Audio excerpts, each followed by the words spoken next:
Bom, boa noite a todos. Primeiramente, eu gostaria de agradecer o convite da Astec, né, e de Sérgio Marques para participar desse debate. É sempre um prazer, uma oportunidade de contribuir para o debate sobre a preservação desse edifício moderno. É também uma oportunidade de rever os amigos gaúchos, o Sérgio Marques, o Fábio, Rafael, Maturino, né, que são colegas aí do Docomomo, da ABEA, dos encontros acadêmicos. E também de conhecer alguns colegas que eu só conhecia de nome, como a Jaqueline Custódio, o Newton Busmeister e o Sérgio também da Astec. Bom, eu peço também desculpa pelo resfriado, eu estou aqui o tempo inteiro, essa gripe me pegou, aí eu acho que vai comprometer um pouco a minha fala.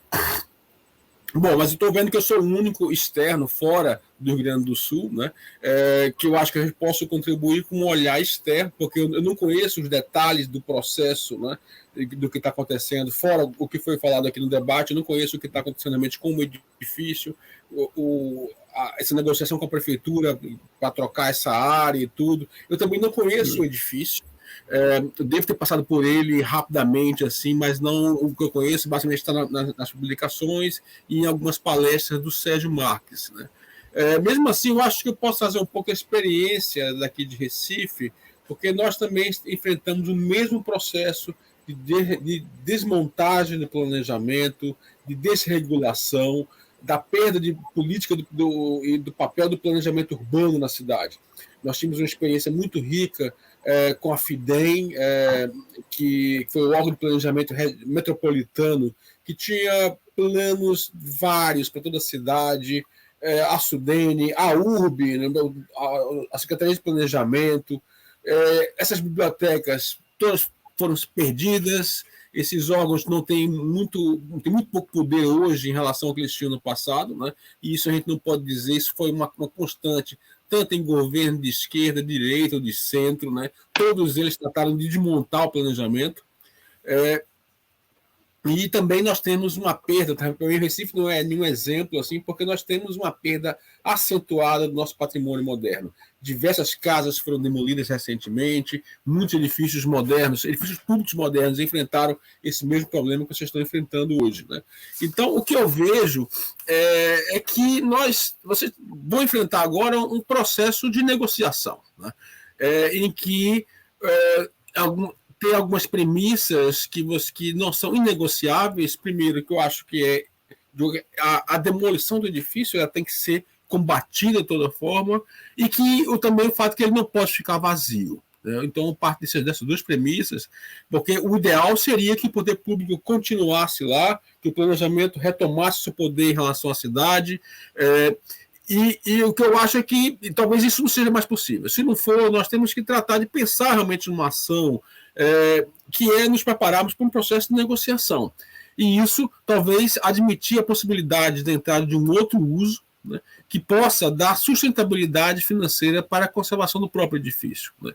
Então, dizer, não, o poder público vai voltar para lá, isso talvez não seja uma realidade. Né? Ou que vai virar um museu, um centro cultural. Né? Também o que a gente vê, sobretudo aqui em Recife, é que só delegar isso, fazer algum museu com algumas exposições, tudo isso não vai garantir a sustentação do edifício e sua conservação a longo prazo.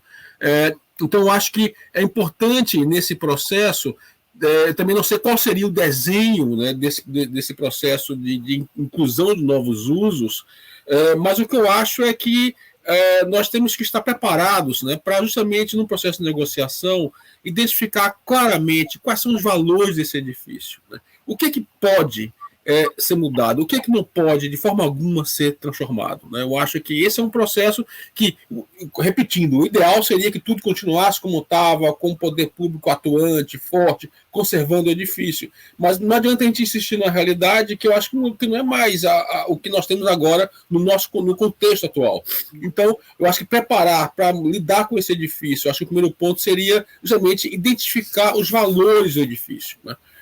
Eu acho que o Sérgio mostrou muitos deles agora, e eu ia começar justamente por essa questão dos valores, desculpem, os valores arquitetônicos dele, quer dizer, um edifício que tem aqueles 5 pontos de Le Corbusier, tem um exemplar magnífico dessa arquitetura moderna nos anos 60, tem um valor construtivo, a gente viu toda essa dimensão tectônica do edifício, os painéis, é um edifício que, ao que me parece, muito bem construído, ele tem também uma planta livre que admite uma diversidade muito grande de usos, né? Então, ele tem também um valor em termos paisagísticos, né? Ele representa justamente essa passagem de planejamento que o Sérgio mostrou muito bem, da Borges de Medeiros, né? Essa aí eu conheço bem, essa avenida, assim, que os edifícios, a relação que os edifícios guardam com os outros, e tudo aquele desenho que predominou até os anos 40, e essa transformação, essa passagem para um desenho urbano moderno. E esse trecho da avenida, que eu já passei rapidamente, mas eu pude ver agora no Street View, né, do Google, que é realmente uma área que tem um potencial enorme. É uma área de transição, né, de um desenho mais tradicional, urbano mais tradicional, para um desenho urbano moderno, e eu acho que tem áreas muito generosas, amplas calçadas, muitas áreas verdes, né? Eu acho que esse edifício ele marca essa transição e ele tem um potencial muito grande, né? E então eu falei do valor arquitetônico, do valor paisagístico e urbanístico, e por fim do valor simbólico, né, que eu acho que é um edifício que nós temos que resgatar inclusive com a história das pessoas que viveram naquele edifício, resgatar essas histórias, essas experiências, e de mostrar que ele tem um papel simbólico muito importante para a cidade de Porto Alegre. Eu digo isso quando eu me envolvi num processo aqui que foi justamente a restauração. De fato, não era restauração, era uma reforma, uma modernização de um ginásio do Ícaro de Castro Melo, um ginásio terminado em 1970. Né? E nós estávamos tentando convencer todos os atores envolvidos, inclusive a prefeitura, os órgãos de regulação, que não estavam inclinados, né, a conservar o edifício. A tendência era fazer grandes reformas, e nós entramos nesse processo para tentar salvar o que seria essencial nesse edifício. E quando nós falávamos da arquitetura, tudo isso, ou seja, da estrutura, que eram os bumerangues de concreto, assim, soltos, da espacialidade, da figura de Ícaro de Castro Melo, eu falava tudo isso, as pessoas ficavam olhando, muito interessante e tal, mas quando a gente começou a falar das experiências que aquele ginásio ofereceu, os jogos de voleibol, né, que marcaram a época do Brasil contra os Estados Unidos, União Soviética, dos shows que ocorreram ali, das práticas dos esportes, a gente via que mudava completamente o tom da reunião.